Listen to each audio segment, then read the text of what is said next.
Assalamualaikum warahmatullahi wabarakatuh. Saya Haji Aminullah Usman, IAKM, Wali Kota Banda Aceh.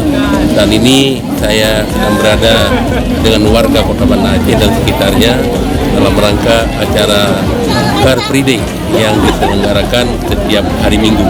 Car Free Day ini sudah menjadi bahagian dari warga Kota Banda Aceh dan sekitarnya, dan juga bagi pengunjung wisatawan yang sedang berada di Kota Banda Aceh.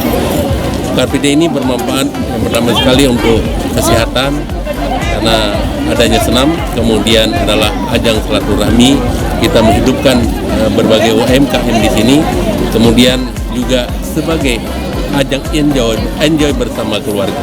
Mari setiap minggu datang di hari Car Free Day Kota Banda Aceh. Wassalamualaikum warahmatullahi wabarakatuh.